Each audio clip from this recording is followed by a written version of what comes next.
କଳାବଟ ଆଜି ପ୍ରମୋଦ ୟୁଟ୍ୟୁବ୍ ଚ୍ୟାନେଲକୁ ଆପଣଙ୍କୁ ସ୍ୱାଗତ। ଆଜି ଏଇ ଚ୍ୟାନେଲରେ ଆମେ ପଢ଼ିବାକୁ ଯାଉଛୁ ବର୍ଗମୂଳ ବା ରୁଟ୍ ଓଭର।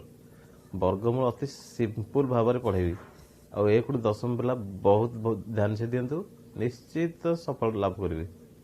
ଆମର ଲକ୍ଷ୍ୟ ସବୁ ପିଲା ଭଲ ଭାବରେ ଜାଣିବା ଦରକାର, ଯେମିତି ହଉ ସମସ୍ତେ ଜାଣିବା ଦରକାର। ଅତି ସହଜ ଧାରା ପଢ଼େଇବି। ଓଡ଼ିଆରେ ଏମିତି ଚ୍ୟାନେଲ ନାହିଁ। ଆଜି ମୁଁ ଗୋଟେ ଦେଖିଲି ଓଡ଼ିଆରେ ଏମିତି ନାହିଁ, ମୁଁ କେମିତି ହେଲେ ଗୋଟେ ଓଡ଼ିଆରେ ଗୋଟେ ଆରମ୍ଭ କରିବି।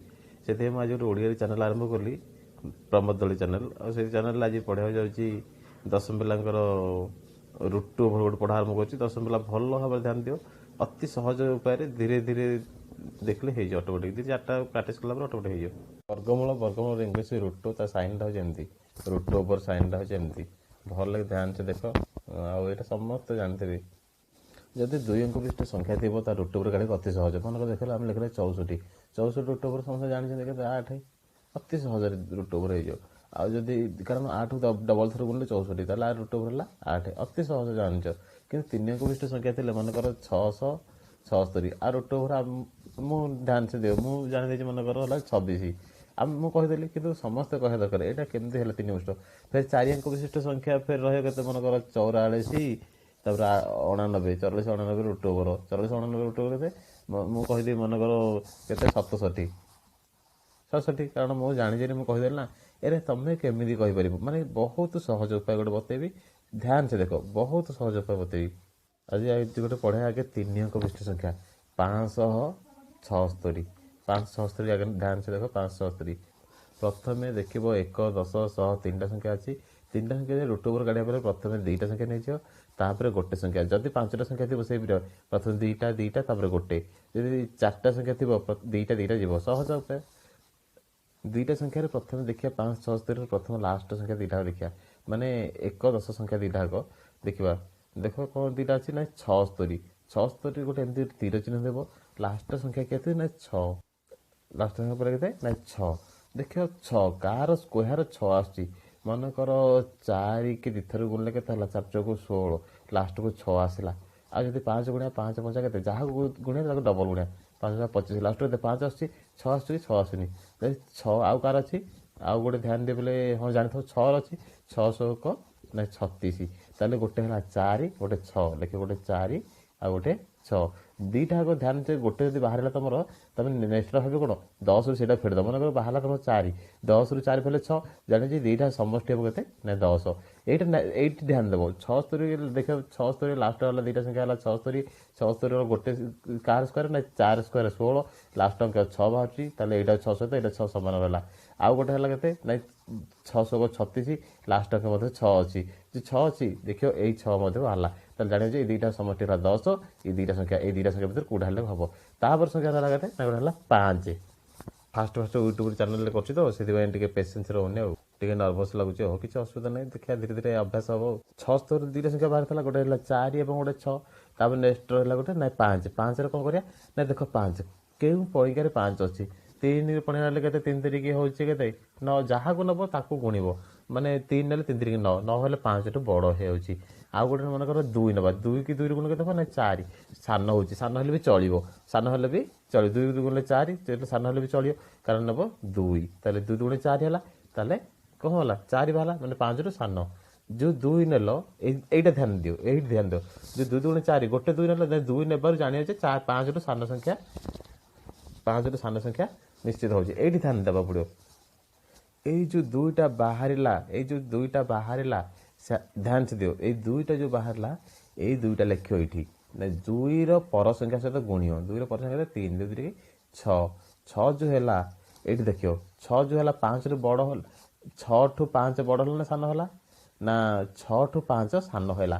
ଏଇ 6ଠୁ 5ଟା ସାନ ହେଲା, ତାହେଲେ ଆମେ କ'ଣ ନେଇଥିଲେ ନା 2 ନେଇଥିଲେ। 6ଠୁ 5ଟା କ'ଣ ହେଲା ନା ସାନ ହେଲା। ଏଇ ସାନ ସଂଖ୍ୟାଟା ତୁମେ ନେବ। ଯେ 6 4 ଥିଲା, 4 6 ଥିଲା, ସାନ ସଂଖ୍ୟା ନେବ, କାରଣ 6ଠୁ 5ଟା ସାନ ହେଲା। କେତେ ହେଲା ନା 4, ତାହେଲେ କେତେ ନା 576ର ରୁଟ୍ ଓଭର କେତେ ନା 24 ହେଲା। ଧ୍ୟାନ ସେ ଦେଖ, 576 ରୁଟ୍ ଓଭର 24। ଆଉ ଗୋଟେ ପଢ଼ଉଛି ଦେଖ ସେଇ ଟାଇପ୍ର। ଆଉ ଗୋଟେ 4 ଅଙ୍କ ବିଶିଷ୍ଟ ସଂଖ୍ୟା ରହୁଛି 1156, ତାର କହିଥିଲେ ଆଗରୁ ଯଦି ଦୁଇଟା ଦୁଇଟା ସଂଖ୍ୟା ନେବ ଚାରିଟା ସଂଖ୍ୟା ସହଜ ହେଲା 2 2 ନେବ ତାପରେ କ'ଣ ତୀର ଚିହ୍ନ ଦେବ 56 6 ଅଛି କ'ଣ ଅଛି ହଁ ଧ୍ୟାନ ଦେଖ 6 ଅଛି ଫେରେ ନାଇଁ ଗୋଟେ 4 ଯେ 4ଟାକୁ 16 4 ଗୁଣନ 4 ଯୋଉ 16 6 ହେଲେ ଲାଷ୍ଟ ଅଙ୍କ 6 ହେଲା ଫେରେ କେତେ ଇଏ 4 ଗଲାନି ଅଟୋମେଟିକ୍ କ'ଣ କରିଥିଲି ନା ଦୁଇଟା ମିଶେଇଲେ 10 ହଉथा ଆଉ ହେଲା 6 କେତେ ହେଲା ଦୁଇଟା ମିଶେଇଲେ 10 ହେଉଛି ତାହେଲେ ଦେଖିବା 6 ଗୁଣନ 6 ଏଇ ଯୋଉ କେତେ ହେଲା ନା 36 ତାହେଲେ ଲାଷ୍ଟ ଅଙ୍କ ମତେ 6 ତାହେଲେ ଦୁଇଟା ବାହାରିଲା ଆଉ ଗୋଟେ ସଂଖ୍ୟା ରହିଲା ନାଇଁ 11 ସଂଖ୍ୟା ରହିଲା ଗୋଟେ 11 ଧ୍ୟାନ ଦିଅ ରହିଲା ଏଇଟା ଅତି ସହଜ ଉପାୟ କାରଣ ଏଇ ଛୋଟ ପିଲାଙ୍କୁ ଏଇଟା ବହୁତ ଭଲ ଆଉ ଦଶମ ପିଲାଙ୍କୁ ଏବେ ତ ଗୋଟେ ପରୀକ୍ଷା ପକେଇଲାଣି ବୋର୍ଡ ପରୀକ୍ଷା ସେ ଜାଣି ଦିଅନ୍ତୁ ଅତି ସର୍ଟ ସମୟରେ ମଧ୍ୟ କର ଆଉ ବାକି ରହିଲା 11 ହେଲେ କେଉଁ ଗୁଣିଗାରେ ଅଛି 11 ଦେଖିବା ନଥିବ 2 ଗୁଣ 2 ଗୁଣ 4 ନାହିଁ ତା 3 ତିରିକି 9 3 ତିରିକି 9 ହଉନି ମାନେ 4 ହେଲେ 4ଟାକୁ 16 4ଟାକୁ 16 ହେଲେ କ'ଣ ହେଉଛି ନା ବଡ଼ ହେଇଯାଉଛି ତାହେଲେ 3 ଯିବ କେତେ ଯିବ ନା 3 ଗୁଣ କ'ଣ କହିଥିଲି ଧ୍ୟାନ ଦିଅ କ'ଣ କହିଥିଲି ନା ହଁ 4 ପର ସଂଖ୍ୟା କହିଥିଲି 3 ପର ସଂଖ୍ୟା 4 ମାନେ 12 ଠୁ କ'ଣ ହେଲା ନା 11ଟା ସାନ 12 ଠୁ 11ଟା ସାନ ହେଲା ତାହେଲେ ଗୋଟେ ସଂଖ୍ୟା କେତେ ହେଲା ନା ଫାଷ୍ଟ ସଂଖ୍ୟା 3ଟା ଥିଲା 3 ଫାଷ୍ଟ ସଂଖ୍ୟା 3 ଥିଲା 3 ଯେଉଁ 12 ଠୁ 11ଟା ସାନ ହେଲା ସାନ ସଂଖ୍ୟା ଯିବ କେତେ ହେଲା ନା 4 ତାହେଲେ କେତେ ହେଲା 1156ର ରୁଟ୍ ଓଭର ହେଲା 34 ହେଲା କେତେ ସହଜ ଉପାୟ 1156 ରୁଟ୍ ଓଭର 34 এইটি ଖାଲି ଧ୍ୟାନ ଦେବ ଏ ଦୁଇଟା 4 6 ରହୁଛି ତାପରେ ଯେଉଁ 11ଟା ଯାଉଛି 11ଟା ଗଲା ପରେ କ'ଣ 3 ପଣିକାରେ ହେଉଛି କେତେ ନା 3 3 9 4 କେତେ ଯାଉଛି ନା 16 ହେଉଛି ବଡ଼ ହେଇଯାଉଛି 11 ଠୁ ସେଥିରେ 3 ନେଲି 3 ତିରିକି 9 ନେଲି ଯେଉଁ 9 ନେଲି ଧ୍ୟାନ ସେ ଦେଖ ଯେଉଁ 9 ନେଇଛି ଏଇ ଯେଉଁ 3 ତିରିକି 9 ଫାଷ୍ଟ ସଂଖ୍ୟା ହେଲା 3 ଯେଉଁ 3 ଗୁଣ 9 ହେଲା ଯେଉଁ 3 ଆସିଲା ଫାଷ୍ଟ 3 ପର ସଂଖ୍ୟା ଗୁଣିବ 3 ପର ସଂଖ୍ୟା ହେଲେ 4 3 ପର ସଂଖ୍ୟା 4 3 ଚକୁ 12 ଯେଉଁ 12 ହେଲା ଦେଖିବ 11 ଠୁ ବଡ଼ ନା ସାନ 12 ହେଲା 11 ଠୁ 12 ଠୁ 11 ହେଲା ସାନ 12 ଠୁ 11 ହେଲା ସାନ ତାହେଲେ ସାନ ସଂଖ୍ୟା ଯିବ ତାହେଲେ 1156 ସାନ ସଂଖ୍ୟା ରୁଟ୍ ଓଭର ହେଲା 34 ତାହେଲେ ଇଏ ହେଲା ଫାଷ୍ଟ ସଂଖ୍ୟା 3 3 ହେଲା ତାପରେ ଏଇ ଯେଉଁ ବାହାର ଥିଲା ସାନ ସଂଖ୍ୟାଟା କେତେ ହେଲା ନା 4 34 ଆଉ ତାହେଲେ 1156 ରୁଟ୍ ଓଭର 34 ହେଲା ଧ୍ୟାନ ଦେବ ଓଡ଼ିଆ ଚ୍ୟାନେଲରେ ଏମିତି ବି କିଏ ଓଡ଼ିଆ ଡିଟେଲ୍ସ ବୁଝେଇ ପାରିବେନି ମୁଁ ବି ନିଜକୁ ଗର୍ବ କରୁନି ବୁଝେଇ ପାରିବେନି କିନ୍ତୁ ଯାହା ଟିକେ ବୁଝଉଛି ପିଲାମାନେ ଧ୍ୟାନ ସେ ଦେଖ ଆଉ ଗୋଟେ ହେଲା 3249 ଦେଖ ଗୋଟେ ଏମିତି ଗୋଟେ ମନକୁ ନେଲେ ସଂଖ୍ୟା ହେଲା 3249 ଦେଖିଆ କିନ୍ତୁ ଯାହାର ରୁଟ୍ ଓଭର ବାହାରିବାକୁ ଥିବ ତାହାର ହିଁ ବାହାରିବ ଅନ୍ୟ ସଂଖ୍ୟାରେ ବାହାରିବନି ଭୁଲ ହେଇଯିବ ହେଲା ଦେଖ ଦୁଇଟା ସଂଖ୍ୟା ନେଲି ତାପରେ ଦୁଇଟା ସଂଖ୍ୟା ନେଲି ତାପରେ ରୁଟ୍ ଓଭର ତୀର ଚିହ୍ନ ଦେବାକୁ କହିଥିଲି ଏଇଟା ଆମ ପୁରୁଣା ଧାରା ତୀର ଚିହ୍ନ ଦେଲି ତାପରେ ଦେଖ କେଉଁ ପଣିକାରେ ଅଛି 9 ଲାଷ୍ଟକୁ 3 ଅଛି 3 ତିରିକି 9 ହେଉଛି ଆଉ ଗୋଟେ ସଂଖ୍ୟା କିଏ ଗଲ କେତେ ନା 3 ହେଲା 7 ହେବ 7 7 49 ତାହେଲେ 3 ତିରିକି 9 ଗୋଟେ ହେଲା ତାପରେ 7 7 49 ହେଲା ଧ୍ୟାନ ଦିଅ ହଁ ପିଲା ପ୍ରମ୍ପ୍ଟ ଅଛନ୍ତି ଆଉ ଜାଣିଛନ୍ତି ସାଙ୍ଗେ ସାଙ୍ଗେ ତାହେଲେ ଆଉ ଗୋଟେ କ'ଣ ରହିଲା ନା ଏଇ 49 ସଂଖ୍ୟାଟା ସରିଗଲା ତାପରେ ରହିଲା କେତେ ନା 32 ତାହେଲେ କାହାର ସ୍କୋୟାର ଆସିବ 32 ମନେକର 5 ଦୁଇଥର ଗୁଣିଲେ କେତେ ହେବ 5 5 25 5 5 25 ଇଏ ହେବନି 6 ଗୁଣିଲେ 6 × 36 ତ ବଡ଼ ହେଇଯାଉଛି ତାହେଲେ 5 ହିଁ ଯିବ ତାହେଲେ ଏଇ 5 5 25 ହେଲା 25 କାରଣ ଏଇ 6 ଦୁଇଥର ଗୁଣିଲେ କ'ଣ ହେଉଛି ବଡ଼ ହେଉଛି